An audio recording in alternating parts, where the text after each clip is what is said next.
નમસ્કાર મિત્રો, સ્વાગત છે તમારું કિસાન ખબર યોજના યુટ્યુબ ચેનલ પર। દર્શક મિત્રો, આજે આપણે આ વિડીયોમાં વરસાદને લઈ મહત્વના સમાચાર જાણવાના છીએ। ગુજરાત મોન્સૂન। પરેશ ગોસ્વામીએ ચોમાસાની ચિંતા વધારી।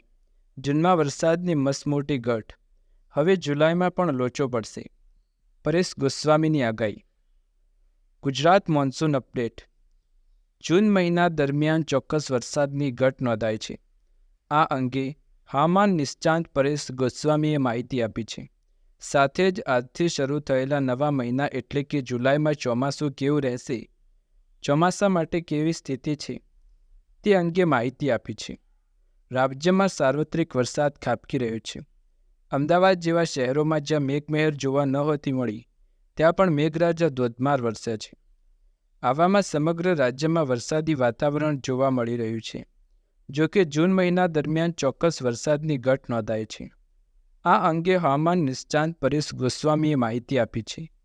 સાથે જ આજથી શરૂ થયેલ નવા મહિને એટલે કે જુલાઈમાં ચોમાસું કેવું રહેશે, ચોમાસા માટે કેવી સ્થિતિ છે તે અંગે માહિતી આપી છે।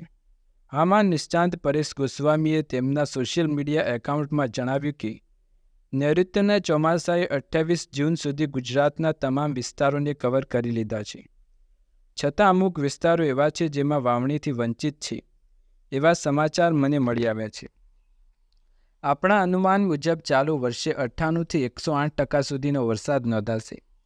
ખાસ કરીને જૂન મહિનાની વાત કરીએ તો સામાન્ય રીતે જેટલો વરસાદ પડ્યો હોય તેના કરતાં 42% વરસાદ ઓછો પડ્યો છે તેવી અપેક્ષા જોવા મળી। જુલાઈ મહિનાની શરૂઆત થઈ છે અને જુલાઈ મહિનો પણ વરસાદ માટે ખૂબ સારો માનવામાં આવે છે, કેમ કે નૈઋત્યના ચોમાસા માટે તમામ પરિબળો સાનુકૂળ છે। જુલાઈ મહિનામાં પણ ખૂબ સારા વરસાદ નોંધાશે તેવી અપેક્ષા છે। જૂન મહિનામાં વરસાદની અપેક્ષા પ્રમાણે વિસ્તારો કવર કરી લીધા છે, છતાં 42% વરસાદની ઘટ જોવા મળી। ગુજરાતમાં મેઘરાજા બેટિંગ। 26 રસ્તા તૂટી ગયા, 38 ગામોમાં લાઇટો ગુલ થતાં અંધારપટ। ગુજરાત રાજ્યમાં ગઈકાલે રવિવાર સવારના 6 વાગ્યાથી આજે સોમવાર સવારના 6 વાગ્યા સુધીમાં 214 તાલુકામાં વરસેલા સાર્વત્રિક વરસાદ ખાબક્યો છે। સતત વરસી રહેલા વરસાદને લીધે ગામડાઓના 50 હસતા રસ્તાઓ તૂટી ગયા હોવાથી વાહન વ્યવહાર પર અસર પડી છે। તો બીજી તરફ વરસાદના કારણે 38 ગામોમાં વીજ પુરવઠો ખોરવાઈ જતાં અંધારપટ છવાયો છે। માણાવદરમાં 4 કલાકમાં 8 ઇંચ વરસાદ ખાબક્યો। જૂનાગઢ જિલ્લામાં મોડી રાતથી ધોધમાર વરસાદ વરસી રહ્યો છે, ત્યારે ગિરનાર પર્વત પર 4 કલાકમાં 6 ઇંચ જેટલો વરસાદ ખાબક્યો છે।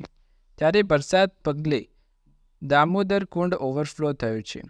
જો કે નીચલાવાળા વિસ્તારોને ભારે વરસાદને પગલે એલર્ટ કરવામાં આવ્યા છે।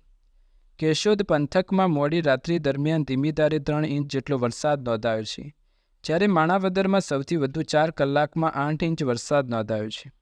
આ ઉપરાંત માણાવદરમાં આવેલ રસાલા ડેમ ઓવરફ્લો થયો છે। રાજ્યમાં અતિભારે વરસાદની આગાહી। અંબાલાલ પટેલની આગાહી અનુસાર ઉત્તર અરબ સાગરમાં બનતું સાયક્લોનિક સર્ક્યુલેશન ગુજરાતને અસર કરશે। લો પ્રેશરના કારણે જુલાઈમાં ભારેથી અતિભારે વરસાદની શક્યતા છે। આજે મધ્ય ગુજરાતમાં મધ્યમથી ભારે વરસાદ વરસી શકે છે। આ ઉપરાંત 5મી થી 12મી જુલાઈ દરમિયાન રાજ્યમાં ભારેથી અતિભારે વરસાદ પડી શકે છે। કેટલાક ભાગોમાં પૂર આવી શકે છે, જ્યારે 8મી થી 12મી જુલાઈના રાજ્યના ભાગોમાં ભારેથી અતિભારે વરસાદની શક્યતાઓ રહેશે। દક્ષિણ ગુજરાતના વિસ્તારોમાં પૂરની સ્થિતિ સર્જાઈ શકે છે। ઉપલેટામાં 3 કલાકમાં 4 ઇંચ વરસાદ। ઉપલેટામાં સવારથી ધોધમાર વરસાદ વરસ્યો છે। આ ઉપરાંત ગ્રામ્ય વિસ્તારમાં પણ વરસાદ પડી રહ્યો છે। ઉપલેટામાં 3 કલાકમાં 4 ઇંચ જેટલો વરસાદ ખાબક્યો છે। ભારે વરસાદને કારણે ઉપલેટા શહેરના અનેક વિસ્તારોમાં પાણી ભરાયા છે। રાજ્યમાં આજે મેઘરાજાની જોરદાર બેટિંગ। આજે વહેલી સવારથી મેઘરાજાની સવારી આવી પહોંચી છે। સવારે 8 વાગ્યા સુધીમાં કુલ 120 તાલુકામાં વરસાદ નોંધાઈ ચૂક્યો છે। દેવભૂમિ દ્વારકાના જિલ્લા ખંભાળિયામાં કુલ 4.5 ઇંચથી વધુ વરસાદ ખાબક્યો છે। રાજ્યના 14 તાલુકામાં સામાન્યથી 2 ઇંચ જેટલો વરસાદ ખાબક્યો છે, જેમાં કલ્યાણપુરમાં 48 મીમી, માણાવદરમાં 26, કુતિયાણા જૂનાગઢ શહેરમાં 35 મીમી, પડગરીમાં 33 મીમી, સૂત્રાપાડામાં 31, જૂનાગઢના માંગરોળમાં 29, હાંસોટમાં 29, મેદરડામાં 27, જામકંડોળના જેતપુર, કેશોદ અને કોડીનારમાં 26 મીમી વરસાદ ખાબક્યો છે, જ્યારે 100 તાલુકામાં સામાન્યથી 1 ઇંચ જેટલો વરસાદ ખાબક્યો છે. ગિરનાર પર્વત પર 5 ઇંચ વરસાદ. દામોદર કુંડ ઓવરફ્લો. નીચલાવાળા વિસ્તારો એલર્ટ કરવામાં આવે છે. ગુજરાતના જુદા જુદા જિલ્લામાં આજે સવારથી ધોધમાર વરસાદ પડ્યો. જૂનાગઢ જિલ્લાના પણ વરસાદી માહોલ છે. ગિરનાર પર્વત પર છેલ્લા 6 કલાકમાં 5 ઇંચ જેટલો વરસાદ ખાબક્યો છે. ઓઝત નદીમાં નવા નીર આવ્યા. ભારે વરસાદને પગલે જૂનાગઢ વંથલીના રસ્તા પર એક વૃક્ષ ધરાશય થવાની ઘટના સામે આવી. આ ઉપરાંત કેશોદ પંથકમાં મોડી રાત્રિ દરમિયાન ધીમી ધારે 3 ઇંચ જેટલો વરસાદ નોંધાયો છે. આ સાથે ગેડ પંથકની જીવાદોરી સમાન ઓઝત નદીમાં પણ નવા નીરની શરૂઆત થઈ ગઈ હોવાનું સામે આવ્યું છે.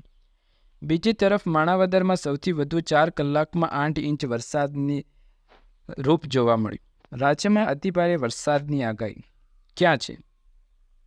અંબાલાલ પટેલની આગાહી અનુસાર ઉત્તર અરબ સાગરમાં બનતું સાયક્લોનિક સર્ક્યુલેશન ગુજરાતને 100% અસર કરશે અને 8થી 12 જુલાઈ દરમિયાન ગુજરાતમાં સારો એવો વરસાદ પડે તેવી સંભાવનાઓ અંબાલાલ પટેલ અને IMD દ્વારા પણ વ્યક્ત કરવામાં આવી છે. હવામાન વિભાગની આગાહી. મંગળવારે ક્યાં ભારેથી અતિભારે વરસાદની આગાહી છે? દમણ, દાદરાનગર હવેલી, અમરેલી, ભરૂચ, સુરત, નવસારી, વલસાડ, ભાવનગર, બોટાદમાં ભારેથી અતિભારે વરસાદની આગાહી છે. એ સાથે જ બનાસકાંઠા, ગાંધીનગર, અમદાવાદ, આણંદ, પંચમહાલ, વડોદરા, છોટાઉદેપુર, નર્મદા, ડાંગ, તાપી, સુરેન્દ્રનગર, રાજકોટ, જામનગર, પોરબંદર, જૂનાગઢ, મોરબી, દ્વારકા, ગીર સોમનાથ, કચ્છ, દીવમાં ભારે વરસાદની આગાહી વ્યક્ત કરવામાં આવી છે. દક્ષિણ ગુજરાતમાં ચોમાસું જામ્યું છે. મેઘરાજાએ 6 ઇંચ સુધીની આક્રમક બેટિંગ કરતાં જળબંબાકારની સ્થિતિ ઊભી થતાં જનજીવનને અસર પહોંચી છે.